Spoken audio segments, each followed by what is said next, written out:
말씀은 창세기 17장 1절로 9절까지의 말씀을 우리 함께 교독하시겠습니다.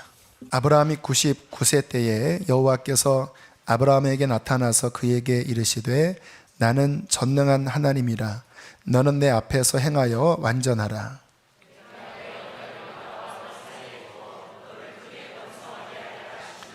아브라함이 엎드렸더니 하나님이 또 그에게 말씀하여 이르시되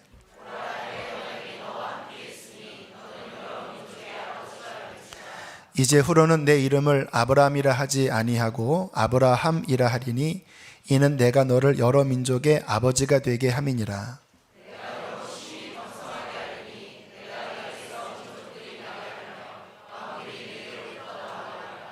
내가 내 언약을 나와 너 및 내 대대 후손 사이에 세워서 영원한 언약을 삼고 너와 내 후손의 하나님이 되리라.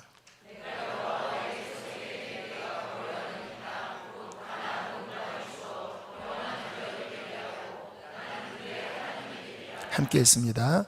하나님이 또 아브라함에게 이르시되 그런즉 너는 내 언약을 지키고 내 후손도 대대로 지키라. 아멘. 유명한 그 신앙적인 문구가 있는데요.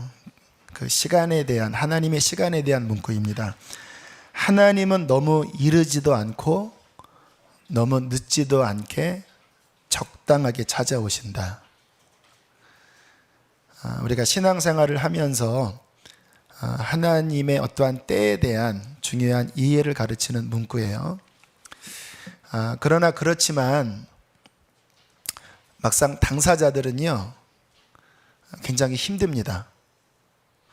어떠한 문제가 풀어지고 하나님의 응답이 오는 시간이 늦지도 않고 빠르지도 않다고 했지만 당사자 입장에서는 애간장이 타는 꼭 늦은 거와 같은 느낌이 들 때가 많아요. 자, 오늘 성경에 나이를 이야기하고 있습니다. 아브라함이 99세 때에, 아브라함이 75세에 하나님을 부르심을 받고 한 24년 정도 지난 이 시점, 이 가정의 문제가 무엇입니까? 자녀가 없었죠. 서자가 나왔지만 하나님이 주시고자 하는 사라를 통한 자녀가 없지요. 하나님이 약속은 하셨습니다. 장장 24년 5년이 지난 거예요. 얼마나 아브라함 마음이 힘들었을까. 하나님이 응답 안 하실 것 같고 이렇게 내 인생이 끝날 것 같은 초조한 마음이 있지 않았을까요? 자, 우리가 하나님의 어떠한 역사를 보면요, 하나님은 당신의 일을 이루실 때 아무 때나 이루지 않습니다. 하나님은 하나님의 가장 적절한 때에 움직이십니다. 그래서 창세기부터 계시록까지 보면 자주 나오는 말씀이 뭐냐면 이 시기와 때에 대한 말씀이에요.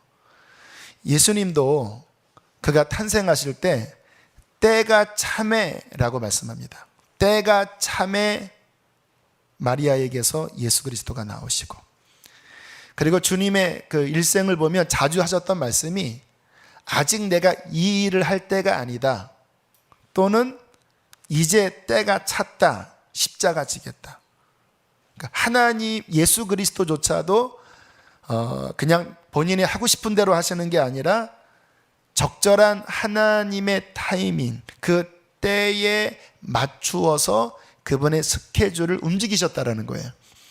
이 때에 관한 가장 전통적인 말씀이 구약 전도서 3장에 나오는 말씀입니다. 이런 말씀이죠. 천하 범사에 기한이 있고 모든 것을 이룰 때가 있나니. 그리고는 쭉 설명합니다. 날 때가 있고 죽을 때가 있고, 사람이 사랑할 때가 있고 미워할 때가 있고, 안을 때가 있고 않는 일을 멀리할 때가 있고, 병들 때가 있고 건강할 때가 있고, 거둘 때가 있고 심을 때가 있고. 그러면서 뭐라고 끝에 말씀하시냐면 하나님이 모든 것을 지으시되 때를 따라 아름답게 지으셨느니라.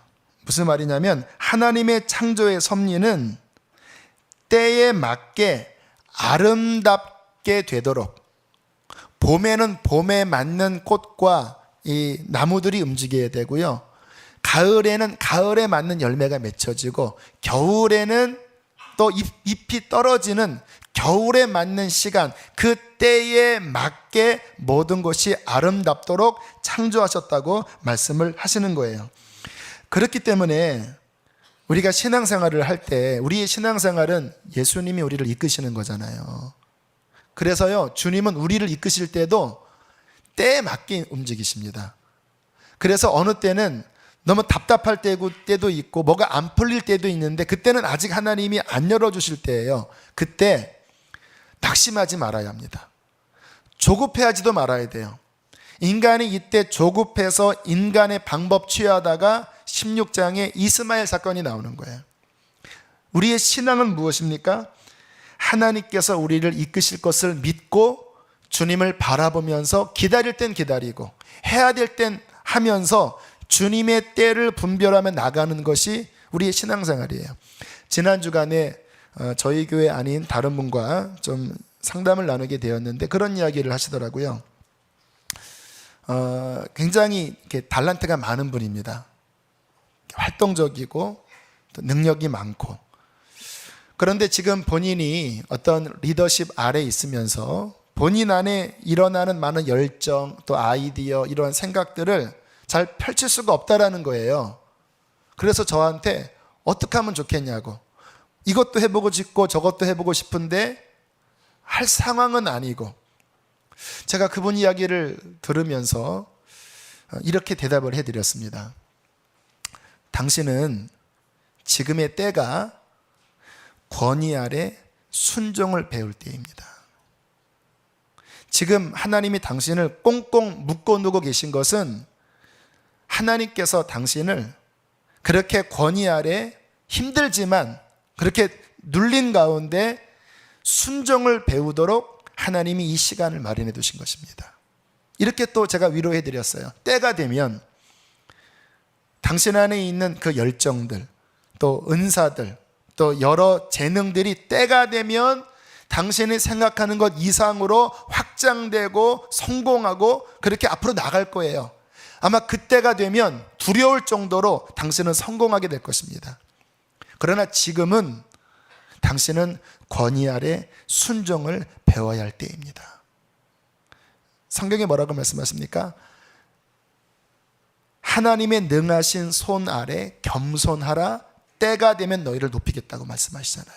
그러니까 어느 때는요, 저 같은 제 인생을 살펴봐도 어느 때는요, 하나님이 진짜 꽁꽁 줄로 묶어놓은 것처럼 뭔가 내 속에 뭔가 있는데 이게 펼쳐지지 않는 거예요. 열매가 안 맺혀지는 거예요. 저도 그때 되게 답답해했습니다. 주님 왜 그러죠? 근데 지금 생각을 해보니까 그때는 열매 맺을 자가 아니라 꽁꽁 묶여져서 순종을 배우고 인내를 배울 때인 거예요. 저와 여러분의 인생에 하나님은 때를 정하셨습니다. 심을 때가 있고 거둘 때가 있는 거예요.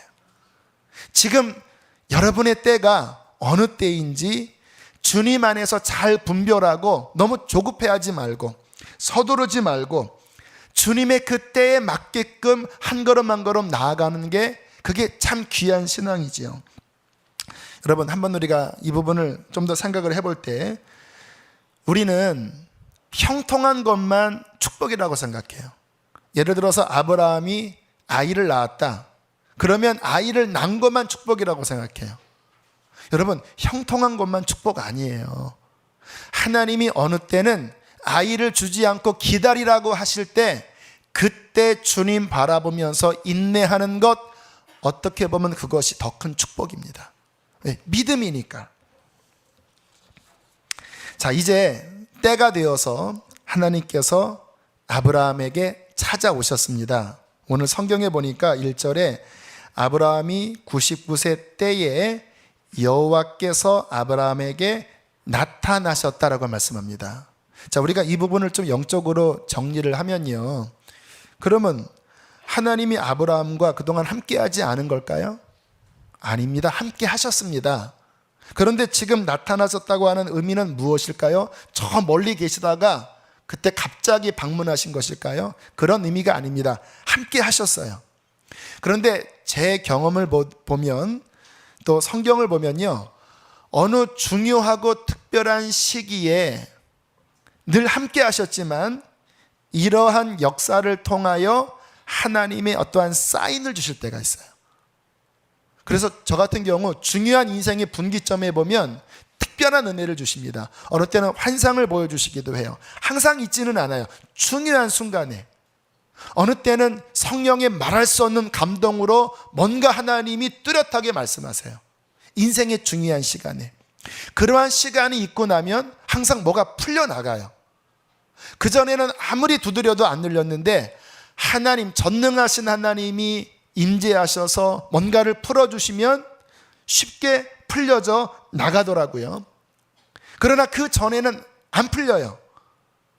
그래서 제가 갖게 된 생각이 뭐냐면, 모르겠습니다. 어떤 분은 하나님께 막 때를 쓰면 열리지 않는 문도 열린다고 하셨는데, 제 신앙생활을 보면요, 때를 써도 안 되는 게 많았습니다. 오히려 하나님의 뜻이 아닌 거는 빨리 그 기도 내려놓는 게 나아요. 그런데 하나님의 뜻에 맞는 기도는 쭉 하다가 어떠한 때가 무르익을 때 하나님께서 딱 터뜨리시면 그게 확 열리거든요. 그래서 제가 신앙생활을 하며 갖는 지혜는 뭐냐면, 지금 하나님이 어떻게 움직이시나, 이 수지에 올 때도 그 사인을 나름대로 살폈고요. 이제 2년이 되었어요.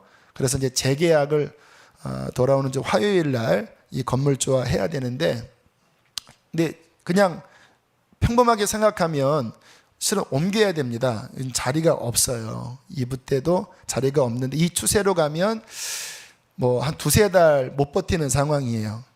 그래서 올 초부터 그것을 예상하고 기획위원들과 함께 다방면으로 알아봤습니다. 뭐 수지 사랑의 교회 옛날 자리도 알아봤고, 그리고 주변에 있는 빈 상가나 또 어떤 땅 중에서 잘 나온 땅이 있는지를 알고 두드려 봤어요. 그런데 이상하게 하나님이 다 안 열어주세요. 그래서 이제 화요일 날 마지막 최종 사인하기 전에 제 마음에 결론이 나오더라고요. 인간의 눈으로 보기에는 나갈 상황인데 나를 이끄시는 이 교회 머리 대신 주님은 있으라고 하시는구나. 그러면 있으면 돼요.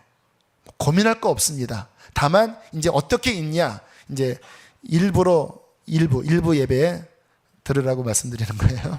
이제 일부 예배로 많이 이제 옮기셔야 되고요. 이제 그것도 안 되면 8시, 10시, 12시로 3부로 늘려야 되고, 아무튼 이 안에서 한 1년만 더 지금 계약을 하려고 하는데 복닥거리더라도 있는 거예요.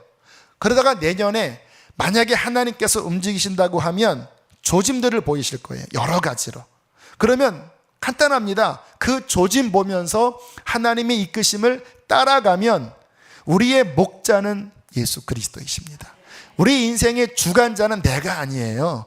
그분이 계획하시고 이끄시는 거예요. 우리는 그분을 바라보면서 그분의 때에 순종하면 나머지는 하나님이 책임지십니다. 힘든 게 뭔지 알아요? 하나님이 열지 않은데 내 의로 열려고 하고, 하나님이 아직 아니라고 하는데 내 의로 움직이려고 하면, 그러면 여러분 그동안 실패 경험해 보셨죠? 꼬여버리는 거예요. 아브라함이 이스마엘 낳는 그 일이 벌어지는 거예요. 자, 이제 때가 찼습니다. 이제 1년 남은 거예요. 하나님께서 아브라함에게 나타나셨습니다. 그런데 왜 1년 남았는데 미리 나타나셨을까요?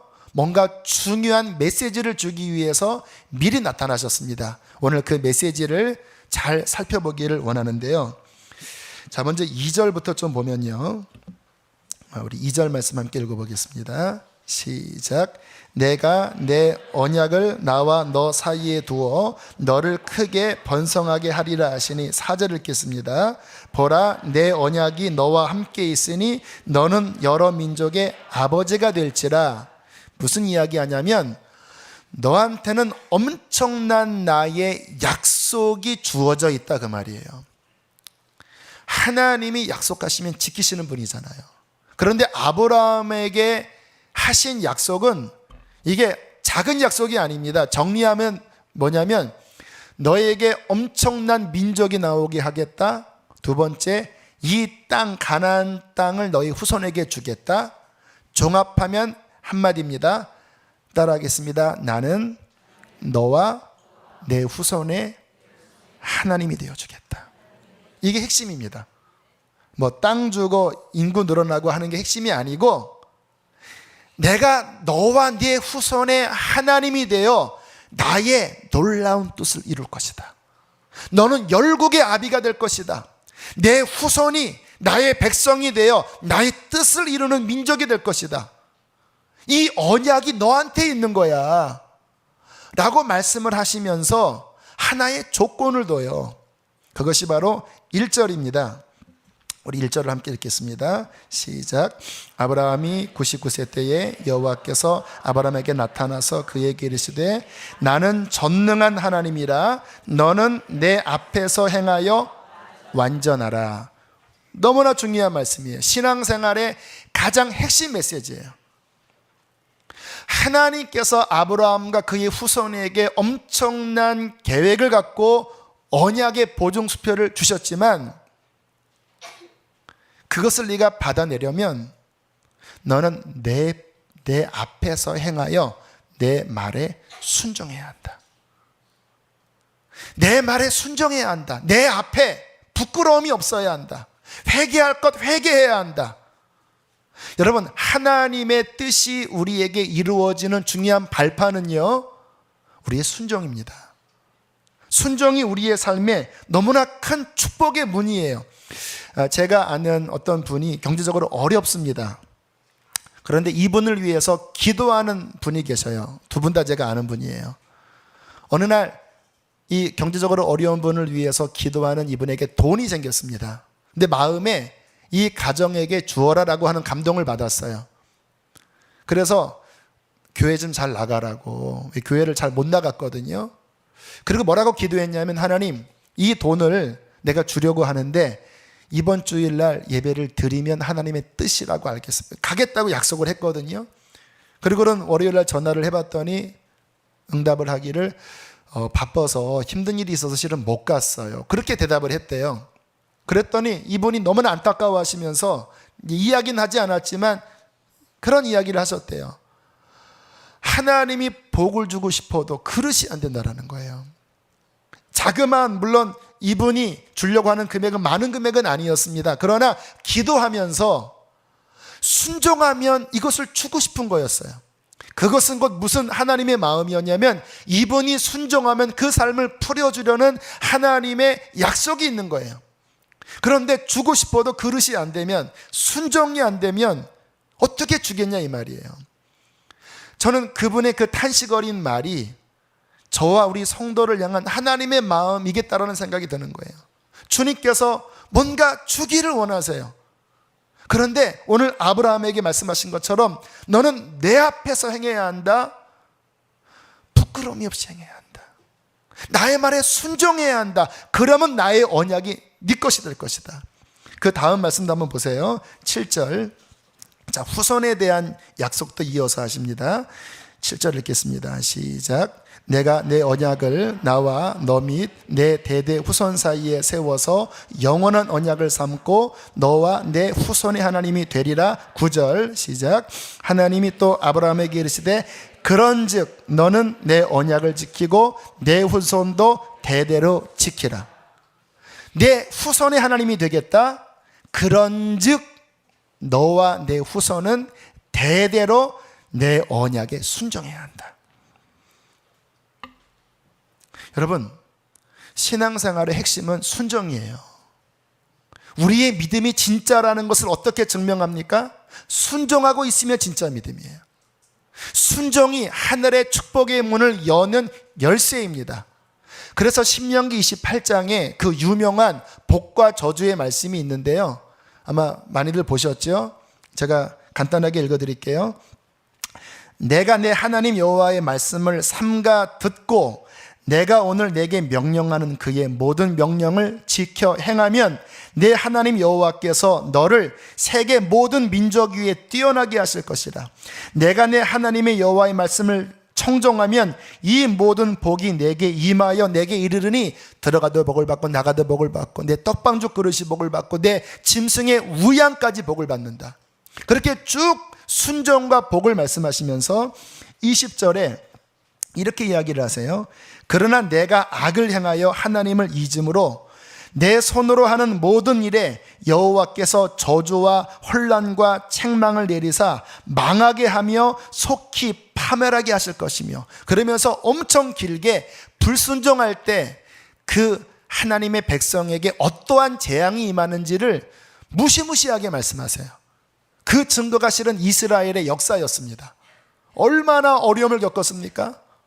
원래 하나님의 언약은 그게 아니었어요. 열방 민족 위에 높이는 게 하나님의 계획이었거든요. 그런데 언제나 조건이 있습니다. 너는 내 앞에서 행하고 완전하라. 흠이 없이 행해라. 순종해라. 잘못했으면 회개해서 내가 원하는 바른 길로 들어서라. 그러면 이 모든 나의 약속이 너의 것이 될 것이다. 여러분, 순종할 때 하나님이 도와주십니다. 힘들어 보여도 순종하면 하나님이 미세요. 그런데 불순종하면 편한 것 같지요? 나중에 더 어려워집니다.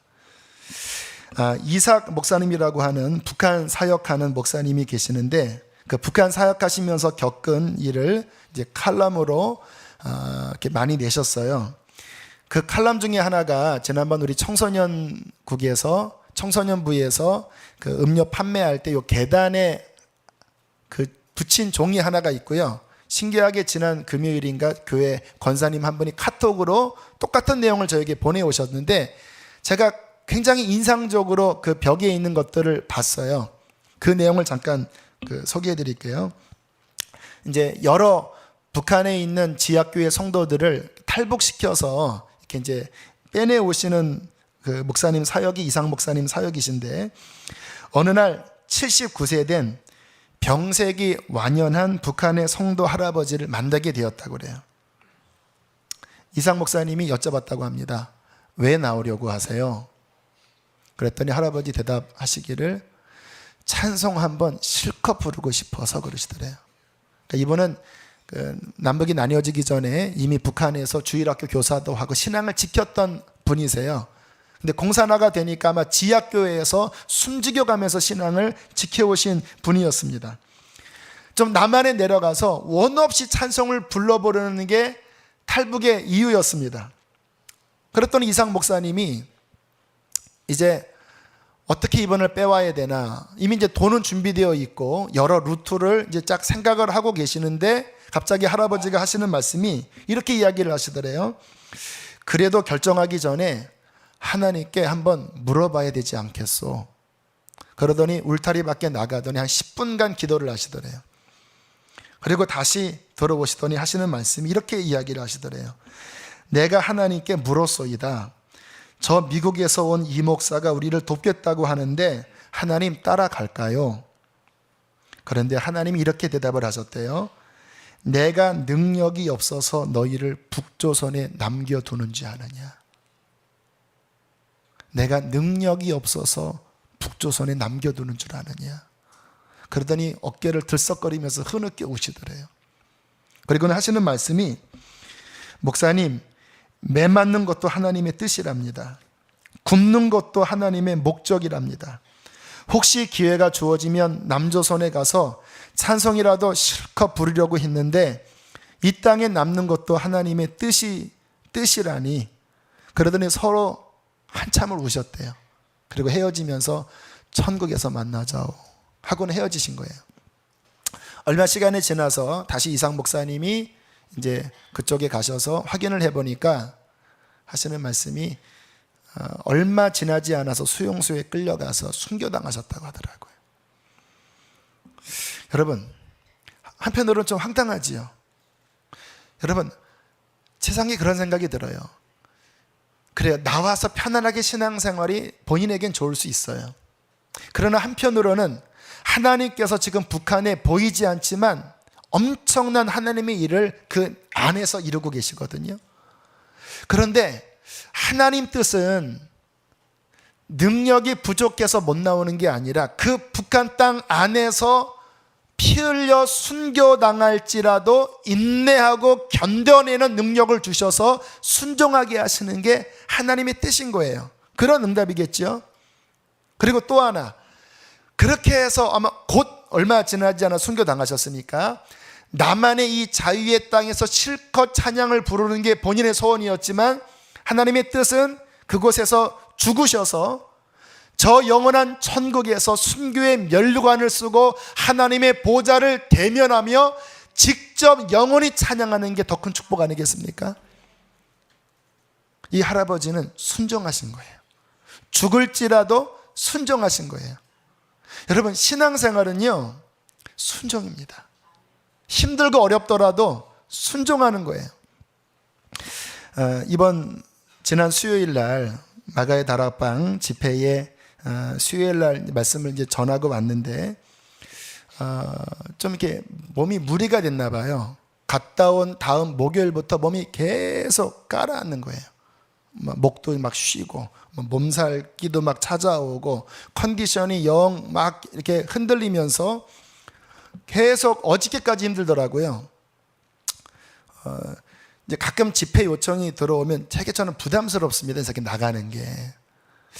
그래서 어제 설교 준비 끝나고 이제 쭉 요 신봉천을 걸어가면서 제가 주님 앞에 좀 넋두리처럼 몸이 안 좋으니까 내일 주일인데 그런 이야기를 하나님 앞에 넋두리처럼 올려드렸어요. 하나님, 제가 좀 무리한 것 같지요? 제가 너무 소리를 지른 것 같지요? 하나님, 저는 앞으로 이렇게 어디에 오라 그러면 좀 안 가면 좋겠습니다. 좀 제가 무리했죠. 너무 오버한 거 아닙니까? 그렇게 이야기를 하는데 갑자기 제 안에 하나님의 음성이 들렸습니다. 이런 음성이었어요. 너 십자가 진다고 하지 않았냐? 너 나를 위해 죽는다고 하지 않았냐? 짧은 음성이었는데 좀 주님의 섭섭한 마음이셨어요. 너 나를 위해 죽는다고 하고 십자가 진다고 하고 조금 힘드니까 뭐 그것 좀 어떻게 해볼까? 너 그렇게 말하니? 주님 앞에 회개했습니다. 주님, 잘못했습니다. 제가 십자가 진다고 말한 것과 지금 제가 너무 오버한 거죠. 이거랑은 맞지 않는 말입니다. 그런데 이어서 깨달음이 생기더라고요. 많은 성도들이 주님을 따라가다가 힘들면 저랑 똑같은 이야기를 하는 거예요. 십자가 진다고 해놓고 주를 위해서 죽겠다고 해놓고 그러나 막상 어떤 손해가 오고 힘든 것이 오면 주춤거리는 거예요. 그리고 자기 앞가림, 자기 계산을 하는 거예요. 주님이 나에게 내 그 태도를 섭섭하게 여기셨듯이 하나님이 성도를 바라보면서 정말 순종하는 믿음, 내가 힘들더라도 주의 뜻이면 그 북조선 할아버지처럼 남는 게 하나님의 뜻이라고, 여기서 죽는 게 하나님의 뜻이라고 하면 그냥 그곳에 남는 참된 순종하는 믿음이 얼마나 되는가. 사랑하는 교우 여러분, 순종하고 계시나요? 힘들더라도 순종하고 계시면 당신은 복된 삶을 사는 것입니다. 여러분, 순종이 복이에요. 그러나 우리의 인생이 순종이 아니라 내 고집대로 움직인다면 하나님의 마음이 안타까우신 거예요. 뭔가 하나님이 이루고 싶고 주고 싶어도 그릇이 안 되니까 너무 안타깝죠. 하나님의 순종하는 믿음이 우리에게 있게 되기를 축복합니다. 자, 그렇게 주님이 순종을 말씀을 하시면서 좀 약간 의아한, 좀 의문스러운 명령을 하나 내리십니다. 그게 10절, 11절입니다. 우리 10절, 11절 말씀 함께 읽어보겠습니다. 시작. 너희 중 남자는 다 할례를 받으라.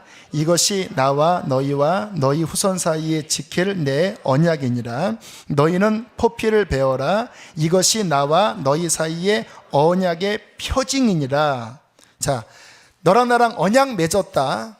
이제 너는 내게 순종하면 내가 이것을 이룰 것이다. 근데 그 순종의 징표로 너희가 해야 될 일이 있는데 할례를 행하라. 할례가 뭐지요? 남성의 생식기 끝에 포피를 칼로 조금 잘라내는 게 이게 할례 이제 일종의 포경수술 같은 거죠. 그런데 참 하나님이 왜 이 엄청난 언약을 말씀하시고 왜 할례를 행하라고 하실까요? 그것도 아브라함만 행하는 게 아니라 대대로 이스라엘은 할례를 행해야 한다. 도대체 할례에 무슨 의미가 있길래, 무슨 징표길래, 왜 좀 강단에서 말하기도 좀 그런, 왜 할례를 명령하실까요? 할례에 무슨 의미가 있을까요? 여러분, 할례는요, 그 안에 영적 의미가 이 복음의 핵심을 실은 보여주는 거예요. 여러분, 이 구약 성경 고대 사회에서 남성의 생식기는 그 가문과 그 사람의 힘의 근원입니다. 그래서 어떤 맹세를 할 때 그곳에 손을 얹고 맹세를 하는 본문도 나와요. 다시 말하면 그 부위는 아브라함의 힘이에요. 자신의 영광이에요. 그런데 그 부위 끝을 자르라는 거거든요. 무슨 의미일까요? 너 자신을 죽이라 이 말입니다. 너 자신의 힘을 빼라 이 말이에요. 여러분, 이게 신앙생활의 핵심인데, 여러분, 신앙생활은요, 내 힘과 내 아이디어와 내 정열과 나의 어떠한 것으로 하나님을 섬기고 순종하는 게 아니에요. 신앙생활의 핵심은 내 힘을 빼는 겁니다. 그래서 많은 분들의 간증을 들어보면요, 인생을 하나님이 흔드세요. 오늘도 우리 세례 받으시는 우리 성도님들 간증이 그런 부분이 나오죠. 일부 때도 나왔어요. 우리 일부 간증하셨던 집사님 홈페이지에 올라올 때 한번 들어보세요. 축구 감독이십니다.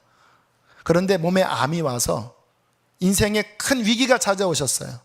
그리고는 오늘 간증 끝에 뭐라고 고백하셨냐면, 나는 실패자가 되었습니다. 내게는 돈도 없고 명예도 없고 아무것도 없습니다.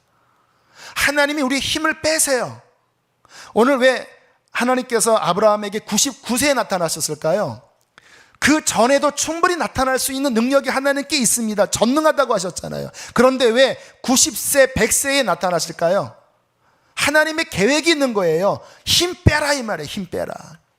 너의 힘이 빠지고 나는 아무것도 할 수 없다라는 절망 중에 하나님을 바라보고 하나님을 의지하여 하나님의 힘으로 살아가는 게 신앙입니다. 내 힘과 내 의로 뭔가 하나님 뒤지다거려 하는 게 아니에요. 나의 힘을 끊어버리고 십자가에 못 박아버리고 죽고 이제 주님만을 의지하는 믿음으로 살아가는 거예요.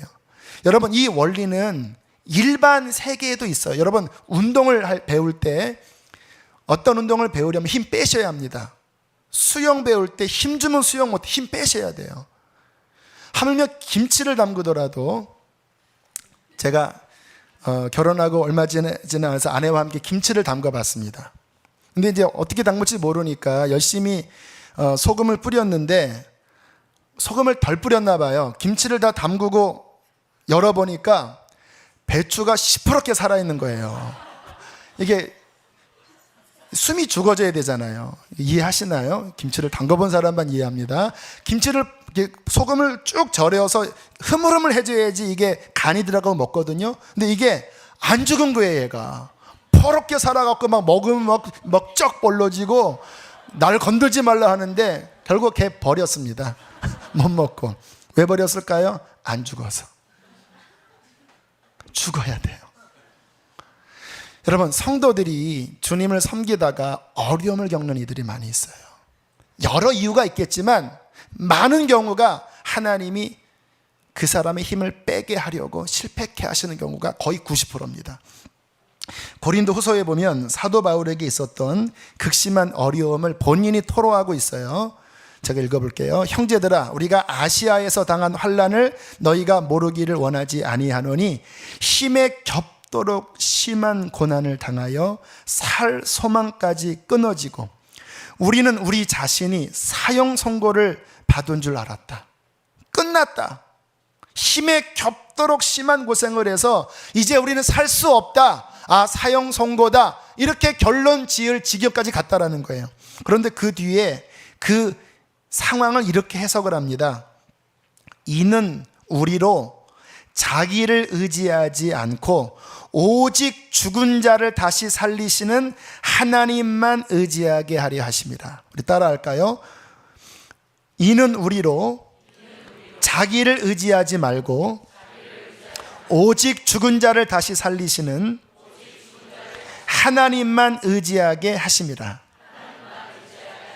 여러분, 이 지금 읽은 말씀이 오늘 본문에 아브라함이 99세 나타나신 이유예요.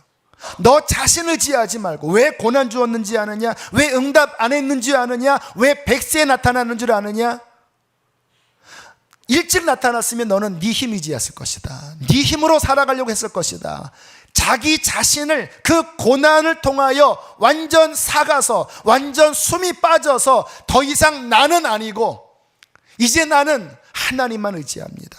예수가 나의 생명이십니다. 주님만 따라갑니다. 이 믿음을 갖게 하려고 어려움 준 것이다. 이게 우리 인생의 내내 우리를 다루시는 하나님의 손길입니다. 제가 공주에서 목회할 때 양돈업 하시는 장로님이 계셨는데 간증하시더라고요. 이게 돈을 빌리다가 결국은 이게 채무가 너무 커져서 이제 또 돈을 못 빌리면 부도 위기에 처했대요. 그러니까 막 하나님께 매달리면서 협박했대요. 하나님께. 하나님이 돕지 않으면 내 망신, 하나님 망신입니다. 이 시골에서 교회 다니는 내가 부도 나면 하나님 망신입니다. 협박했대요. 부도 났을까요? 안 났을까요? 부도 났습니다. 이분이 저한테 그렇게 이야기하시더라고요. 지금 읽은 고린도후서 1장 8절 9절 말씀을 읽는데 말씀이 움직이더래요. 이는 우리로 자기를 의지하지 말고 오직 죽은 자를 다시 살리시는 하나님만 의지하게 하려 하십니다. 이분이 자아가 강한 분이거든요. 너 힘 빼야 한다. 실패했습니다. 근데 실패한 걸까요? 실패한 게 아니에요. 그게 성공이에요. 아브라함이 99세까지 낙심했습니다. 왜? 힘 빠지게 하니까.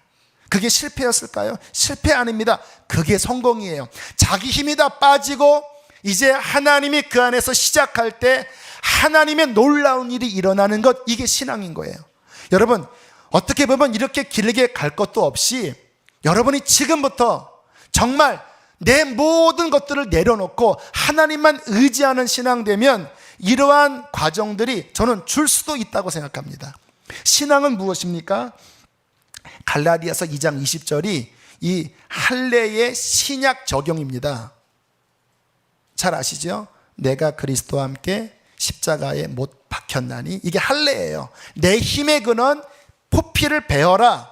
구약에서는 살 거죽을 베었지만 신약에서는 믿음으로 이 중심을 못 박아버리라는 거예요. 그리고 이제는 내가 사는 것이 아니라 오직 내 안에 예수 생명, 하나님만 의지하는 예수 생명으로 사는 거예요. 그러면 내 힘으로 사는 게 아니라 하나님이 내 안에서 움직이시는 거예요. 순종도 내 노력의 순종이 아니라 나는 십자가에 못 박히고 내 안에 주님이 움직이실 때 주님이 순종을 통해 역사하시는 거예요. 여러분, 왜 우리가 그 때를 안타까워하는지 아십니까? 왜 그 때가 이루지 않으면 막 괴로워하는지 아세요? 내 힘이 살아있어서 실은 때도 못 기다리는 거예요. 내 힘 빠지면 99세면 어때고 100세면 어때요? 지난 수요일 날 마가다라방에서 집회를 하러 갔는데 그 여름 성의 강사진을 보니까 주눅들게 생겼더라고요. 박보영 목사님, 유기성 목사님, 다니엘 김 목사님, 이삭 선교사님, 김길 목사님, 그 끝에 신들매던 못들 강대현 목사가 이렇게 뒤에 있는데 그 집회 딱 들어가서 기도를 하면서 한편으로 부담되는 거예요. 왜냐하면 괜히 늘 충만하게 역사했다가 괜히 나같이 그 능력도 없고 무명의 그 목사가 괜히 서서 이 집회를 괜히 망치면 어떡하지? 누를 끼치면 어떡하지? 하나님, 제가 이 기도원에 누를 끼치지 않게 해주세요. 그렇게 조금 기도하는 순간 갑자기 마음에 부담이 확 사라져버리더라고요. 왜냐하면 그 순간 제 속에 무슨 생각이 들었냐면 나 죽었지. 주님, 나는 없습니다. 오직 내 안에 주님이 역사하십니다. 크게 역사하고 적게 역사하고 내게 중요한 게 아니에요. 그런 만큼 역사하겠죠. 그러나 주님이 세우셨다면 주님이 하실 것입니다. 그래서 너무 소리를 질러갖고 갑자기 주님이 미시더라고요. 찬양할 때 너무 소리를 질러서 이 지경이 되어버렸습니다. 많은 성도들이 신앙생활을 하면서 노심초사하고 애타하고 사역하다가 지치고 불안해하고, 왜 그런지 아세요? 할례 안 받으셔서 그래요. 포피 끝을 베어버리십시오. 주와 함께 우리는 죽은 것입니다. 내 힘을 빼세요. 그리고 주님 바라보고 주님을 믿음으로 붙잡으세요. 그러면 주님이 간 만큼 가시면 돼요. 순종하시면 돼요. 그게 성공입니다. 그 복된 인생이 우리에게 있기를 축복합니다. 함께 이 시간 찬양하겠습니다. 우리 예수 사랑하심은 거룩하신 말일세. 거기에 저는 붙잡고 싶은 가사가, 우리들은 약하나 예수 권세 많도다. 나를 내려놓고 주님을 의지하면 주님은 우리를 통하여 순종하여 큰 복을 누리게 하실 것입니다.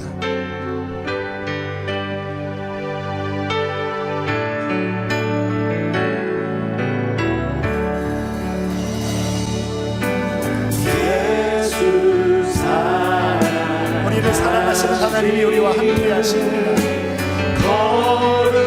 거룩하신 마음, 우리들은 약하나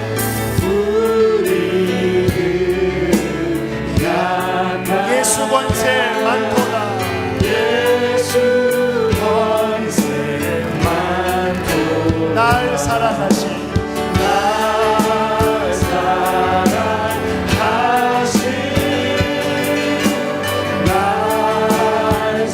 내가 주와 함께 죽었음을 선포하세요. 날 사랑하신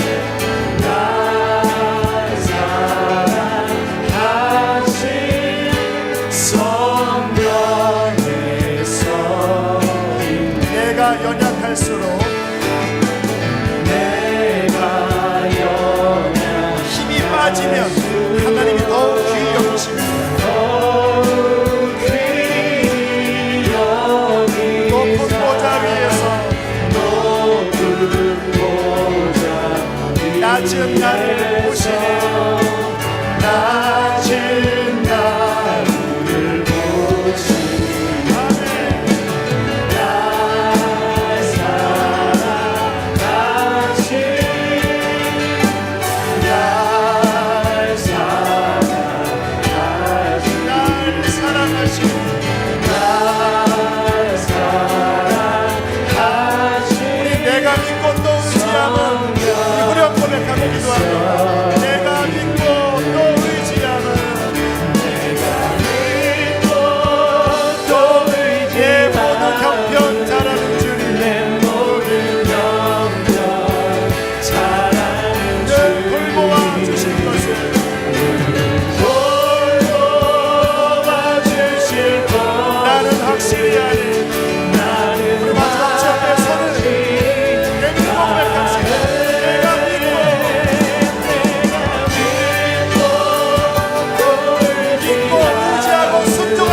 아멘.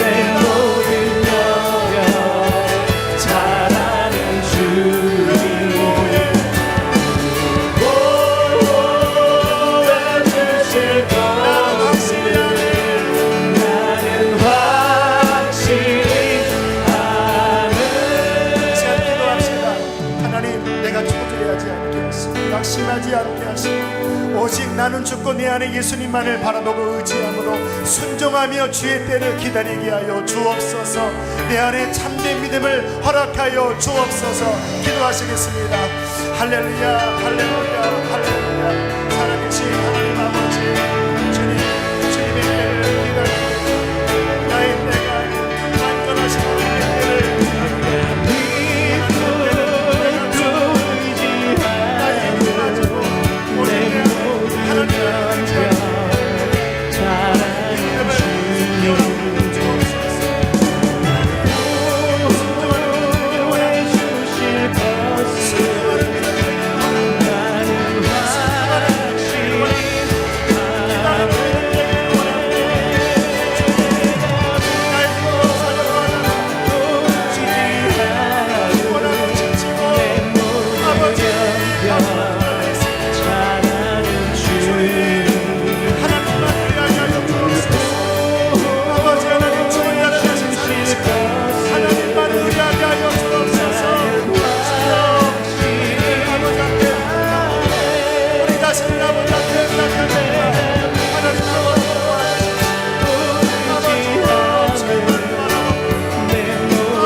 나라에서 당한 환난을 너희가 모르기를 원치 아니하노니 힘에 겹도록 심한 고난을 당하여 살 소망까지 끊어지고 우리는 우리 자신의 사형 선고를 받은 줄을 알았으니 이는 우리로 자식이를 의지하지 말고 오직 죽은 자를 다시 살리시는 하나님만 의뢰하려 하십니다. 하나님, 이 믿음을 우리에게 주십시오.